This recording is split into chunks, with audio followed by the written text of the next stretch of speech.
Hello mga kaboytek at welcome back to my YouTube channel tutorials. Our video tutorials for today, P2P or point-to-point configuration setup using Cambion Force 300 antenna. Kung sa tingin niyo po mga kaboytek ay nakakatulong ito sa inyo, ay huwag niyo naman kalimutan na mag-like at mag-subscribe sa aking YouTube channel para lagi po kayong updated sa mga bagong videos, tutorials po natin. Disclaimer lang po mga kaboytek, ako po ay hindi isang expert pagdating sa pagkukonfig ng ganitong bagay. Ang lahat ng ituturo ko po sa inyo ngayon ay base lang po sa aking personal knowledge and experience. As you can see mga kaboytek, ito yung mga antenna na i-configure natin as a point-to-point configuration. Okay, so itong isa mga kabitik, ito yung access point, and then yung isa is yung receiver. Okay, so nakikita niyo po may logo po siyang Cambion. Okay, ayan. So para ma-configure na po natin yung antenna mga kabitik, i-connect na po natin yung mga LAN cable. Okay, so isa para sa antenna. As you can see mga kabitik, yung PoE, kinukunik ko po siya dito sa antenna. And then yung LAN, dito ko po kinukunik yung papunta po sa computer. Okay? Tara, punta na po tayo sa computer natin mga kabitik para ma-configure po natin yung antenna. Yung unang gagawin natin mga kabitik, punta tayo sa ating control panel. Okay, gagawa tayo ng static IP para ma-access po natin yung gateway po ng ating Cambion antenna. Okay, so click natin yung change adapter settings, and then gagawa tayo ng static IP mga kabitik. Punta tayo dito sa properties, IPv4. Okay, so yung default gateway po ng Cambion mga kabitik is 169.254.1. okay, so maglalagay lang ako ng kahit anong IP address dito. Okay, so 255, and then click lang natin okay. Okay, and then okay, so pagkatapos nyan mga kapitik, punta tayo dito sa ating browser. Okay, so type natin dito sa browser natin yung default gateway ng Cambion. Okay, so 169.254.1.1. okay, as you can see mga kapitik, ito na po yung gateway portal po ng ating antenna. Okay, yung default username po nito mga kabitik is admin lang. Okay, and then yung password is admin. Okay, click natin yung login. Okay, so nakapasok na po tayo sa dashboard mga kabitik. Okay, so as you can see mga kabitik, ito po yung device name natin, F325.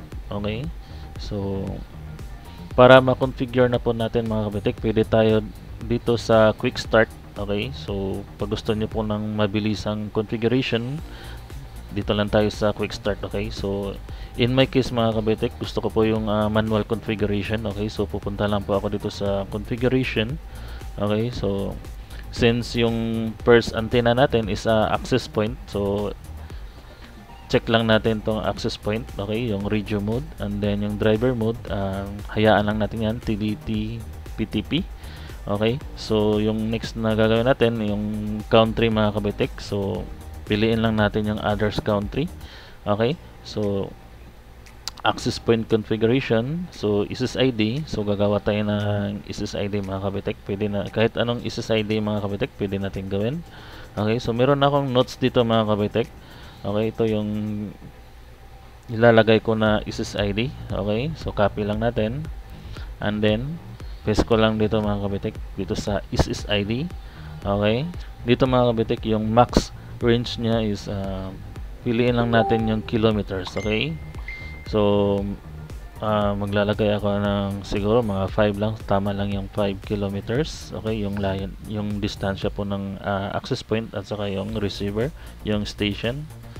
And then yung next na gagawin natin, dito sa transmitter output power. Okay, so meron siyang max 30 mga kabitik, so pwede natin gawing max. Okay, and then yung antenna again, hayaan lang natin yan. Okay, yung next na gagawin natin, punta tayo dito sa radio configuration, and then channel bandwidth, pipiliin lang natin yung 40 or 80. Okay, pag gusto nyo po na malakas yung ibabato na Mbps or yung speed mga kabitek, piliin nyo lang yung 80 MHz. Okay, so pag gusto nyo yung tamang-tama lang, okay, dito na tayo sa 40 MHz. Okay, since yung tutorial natin is example lang, so pipiliin natin yung 40 MHz. Okay, so pipili tayo dito ng frequency. Okay, okay, yung pipiliin ko na frequency is 5145. Okay, so nakadepende po yan sa area nyo mga kabitek, so dapat marunong po kayo tumingin dun sa mga frequency. Okay, dapat hindi siya crowded para stable yung connection ng internet. Okay, so pagkatapos nyan mga kabitek, click nyo lang save. So babaan muna natin yung transmit power mga kabitek kasi nag-e-error siya, so gawin natin mga 25 lang siguro. Okay, so pagkatapos nyan, click natin tong save mga kabitek. Okay, ayan, submit lang natin. So hintayin lang natin mga kabitek na matapos yung applying configuration. Okay, ayan, so nakaset na po yung access point mga kabitek. Successful po yung ginawa natin. And then yung next na gagawin natin mga kabitek, punta tayo dito sa security. Okay, so maglalagay tayo ng wireless security para sa ating access point antenna. Okay, so balik tayo dito sa aking notes mga kabitek. Meron akong ginawa dito na password para po sa aking access point antenna. Okay, so kopyahin lang natin and then paste po natin dito sa shared key mga kabitek. Okay, remove lang natin and then paste. Okay, so mas maganda mga kabitek na gumawa kayo ng notes. Okay, para doon po sa ating receiver antenna, so ipipaste lang natin to. Okay, so copy paste lang. Okay, so pagkatapos nyan mga kabitek, click lang natin tong save. Okay, submit. Antayin lang natin na matapos yung applying configuration. Okay, ayan mga kabitek, successful po yung applying configuration. Okay, so yung next na gagawin natin, punta tayo dito sa system and then general, yung device name mga kabitek pwede natin palitan. Okay, so in my case palitan ko lang ng CB antenna. Okay, and then punta tayo dito sa network time protocol, palitan lang natin yung Philippine time. Okay, so hanapin lang natin asa na ba yun, ayan, Philippine time. And then dito sa baba mga kabitek, pwede natin palitan yung account management doon po sa login portal ng Cambion. Okay, so in my case mga kabitek, yung password na ilalagay ko same lang doon sa nilagay ko na password doon sa access point. Okay, so kopyahin lang natin, copy, and then ipipaste lang natin mga kabitek. Okay, ayan, so pagkatapos nyan mga kabitek, click lang natin yung save. Okay, submit. So hintayin lang natin mga kabitek na mag-apply yung configuration. Okay, so ayan, tapos na po mga kabitek. Yung next na gagawin natin mga kabitek, punta tayo dito sa network. Okay, so dito sa network mga kabitek, gagawa tayo ng static IP address para po sa ating access point antenna. Okay, so click lang natin tong static and then papalitan lang natin tong IP address. Since gumagamit ako ngayon ng MikroTik mga kabitek, meron akong MikroTik and then yung LAN IP address niya is 10.0.2.1. Okay, so yan po yung ilalagay natin dito sa IP address. Okay, so papalitan lang natin mga kabitek. Okay, so 10.0.2. Gawin natin 11 mga kabitek. Okay, so and then yung gateway mga kabitek, yung 10.0.2.1. Okay, so ito po yung IP address gateway po ng aking MikroTik. And then maglalagay tayo ng DNS mga kabitek as Google DNS. Okay, so 8888.4.4. okay, ayan, and then pagkatapos nyan mga kabitek, so click natin save, submit.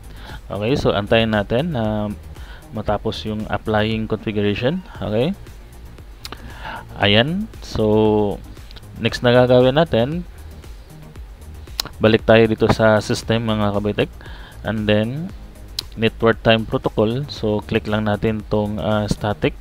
Okay, and then click natin save. Okay, so ayan mga kabitek, so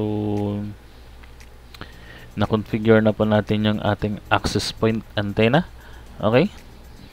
Yung last na gagawin natin ito mga kabitek, i-reboot natin yung ating antenna para mag-apply po lahat ng ating configuration. Okay, so click lang natin tong reboot button. Okay, so reboot device and then submit. Okay, so antayin lang natin mga kabitek na matapos yung rebooting ng ating antenna. Okay, yung next na gagawin natin mga kabitek, i-configure na po natin yung ating receiver antenna. Okay, so i-connect ko na yung LAN connection dun po sa ating receiver. Okay, para ma-configure po natin yung pangalawang antenna natin. Okay. Before po tayo mag-proceed mga kabitek, shoutout po na tayo sa ating mga YouTube member community kay Odipar Clavi, JL Piso Wi-Fi, Joel Berol, Balfred Ege, Manly Torgo, Anjanet Daus, Guitar Worship, Jefferson Relap, Ajid, Sonny Garcia, Arvin Nakatar, Wes Noyag, at sa lahat po ng nag-avail po ng ating YouTube community. Maraming salamat mga kabitik sa inyong suporta, at sana may natutunan po kayo sa aking mga video tutorials, at sana makatulong po din sa inyo, at maraming salamat po sa inyong lahat. Okay, proceed na po tayo doon sa ating receiver antenna mga kabitik. So login po tayo sa ating gateway. Okay, same pa rin yung default as username and password mga kabitik, admin, and then yung password is admin lang. Okay, so click natin login. Okay, nakapasok na po tayo sa dashboard mga kabitik. So yung next na gagawin natin mga kabitik, punta po tayo dito sa configuration, and then since yung ating pangalawang antenna mga kabitik is receiver, so yung pipiliin po natin dito sa radio mode is subscriber module. Okay, yung driver mode niya is TDD. And then dito mga kabitik, mag-add new AP po tayo, yung ginawa po natin na access point dun sa ating first antenna. Okay, so i-add lang po natin. And then dito mga kabitik, dito po natin ilalagay yung ating SSID po na yung ginawa natin dun sa ating first antenna. Okay, so kopyahin lang po natin yung ating EP SSID. Okay, and then ipipaste lang po natin dito mga kabitik. Okay, and then yung next na gagawin natin mga kabitik, punta po tayo dito sa wireless security. Piliin po natin yung WPE. Okay, and then uncheck lang natin yung open. Okay, and then punta po tayo dito sa WPE shared key. Okay, so kopyahan lang po natin yung ginawa natin na password po dun sa ating access point antenna. Copy lang, and then ipipaste po natin dito mga kabitik.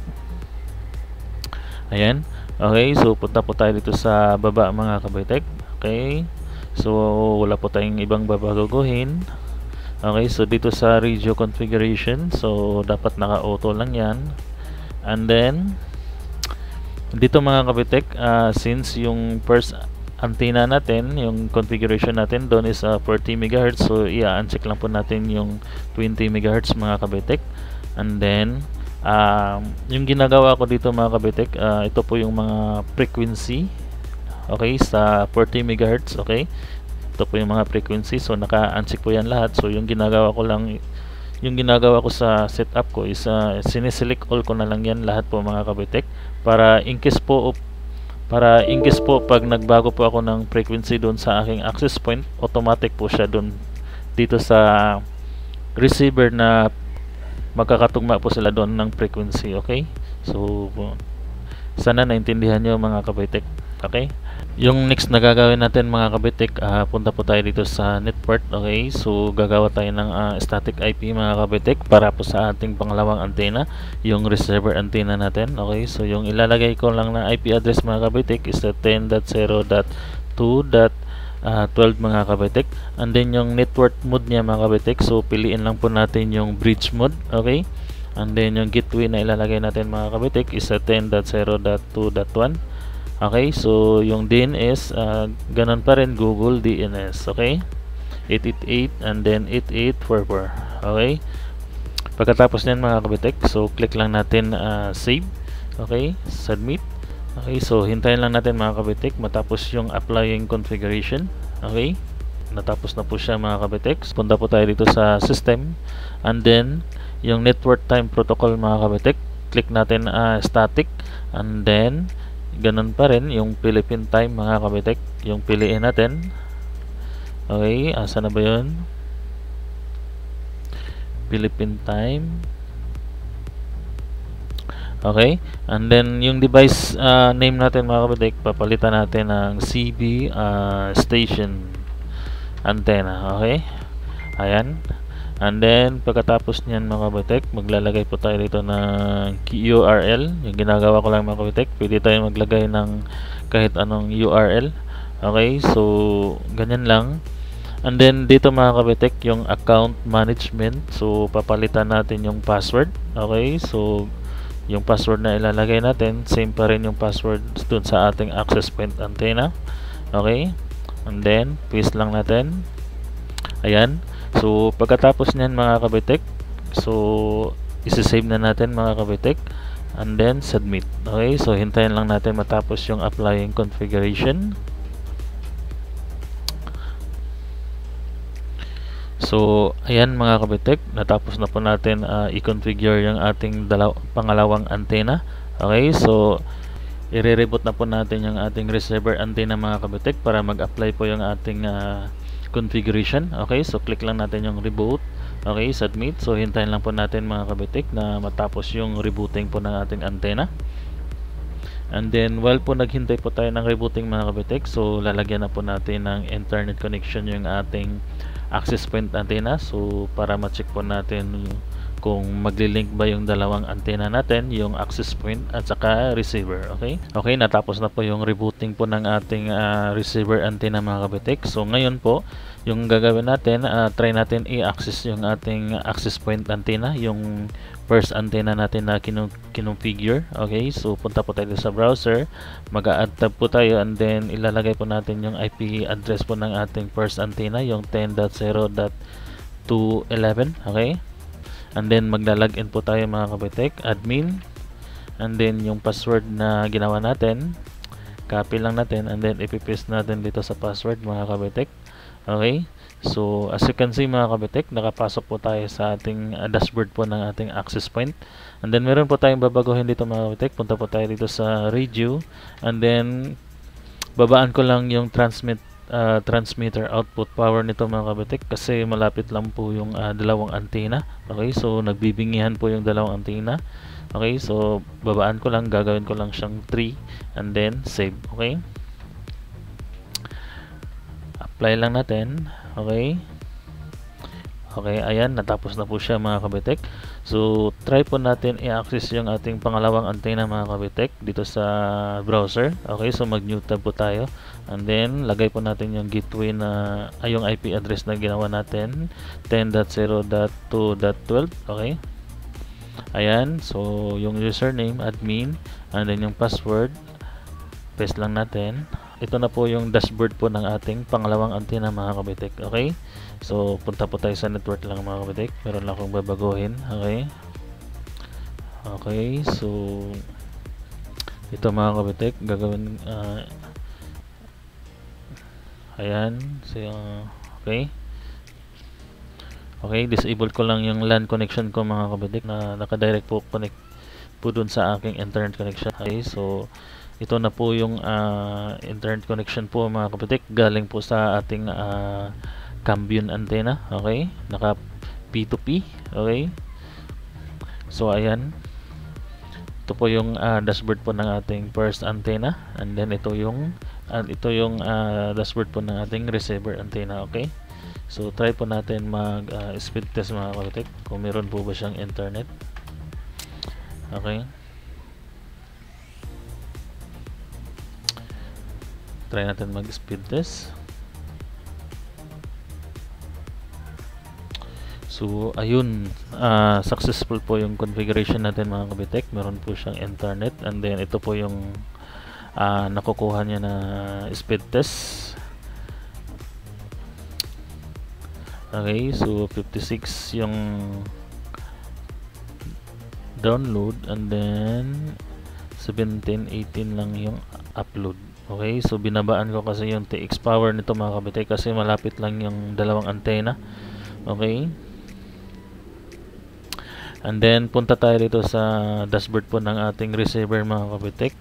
Punta tayo dito sa tools, and then spectrum analyzer, i-enable lang po natin, and then save. Okay, Hintayin lang natin mga kabitek na matapos yung applying configuration.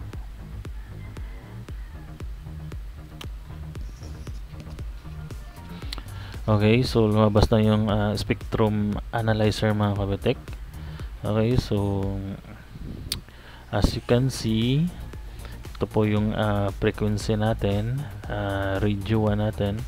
Okay, so dapat marunong po kayo tumingin ng frequency mga kabitek para malaman nyo po kung crowded ba yung frequency or hindi. Okay, so para makapaglipat po kayo ng frequency. Okay, so punta muna tayo dito sa ating access point. Okay, so punta tayo dito sa radio. So yung sineset natin na frequency mga kabitek is 5145 frequency, and then tignan natin dito sa ating receiver. Okay, dito sa receiver mga kabitek. Okay, so as you can see, nagkukulay green po yung 5145 MHz mga kabitek, yung frequency, kasi yan po yung sineset natin dun sa ating access point. Okay, and then magbibigay lang po ako ng tips mga kabitek para makuha nyo po yung tamang setup po ng point to point. Okay, so punta po tayo dito sa Google. Okay, and then type lang natin Airlink. Okay, para makuha po natin yung tamang alignment mga kabitek, so dapat gumamit po tayo ng Airlink. Okay, kunwari magpo point to point po tayo dito sa Mandawi City. Okay, dito sa Mandawi City, and then papunta po dito sa Lapu-Lapu. Okay, dito lang. Okay, and then yung layo nito mga kabitek nasa 4.61 km. Okay, so make sure lang po mga kabitek yung access point antenna nyo po is dapat mataas po siya, and then pati rin yung receiver dapat mataas rin po siya. Okay, dapat wala pong nakaharang. Okay, kasi pag may nakaharang po niyan mga kabitek, hindi po siya makakuha ng tamang signal, and then wala pong internet na lalabas or papasok po dito sa ating receiver. Okay, and then yung tips nito mga kabitek, para makuha yung tamang alignment, meron po itong degree mga kabitek, so pwede kayong gumamit ng compass. Okay, so nakikita nyo po dito, meron po siyang 136 degree, and then dito naman sa receiver meron siyang 361 degree. Okay, so pag marunong po kayong gumamit ng compass, nakakatulong din po sa pag-align po ng inyong point to point, P2P. Okay, so balik po tayo dito sa ating receiver. Okay, so as you can see mga kabitek, dito sa ating status, tignan nyo lang po yung DBN mga kabitek. So make sure lang po na yung DBN nya is negative 60 pababa. Okay, so pag mataas yung DBN nya, aabot niya ng 70 or 80, 90, so hindi po magandang kuha po ng signal ng inyong receiver. Okay, so make sure lang po na negative 60 pababa po yung DBN. Okay, so yan po yung tamang setup po. Yan lang po yung ating tutorials mga kabitek, at sana po may natutunan po kayo sa ating video tutorials ngayon. At huwag nyo naman kalimutan na mag-like at mag-subscribe sa aking YouTube channel para lagi po kayong updated sa mga bagong videos na i-upload ko. Maraming salamat sa panonood at magandang araw.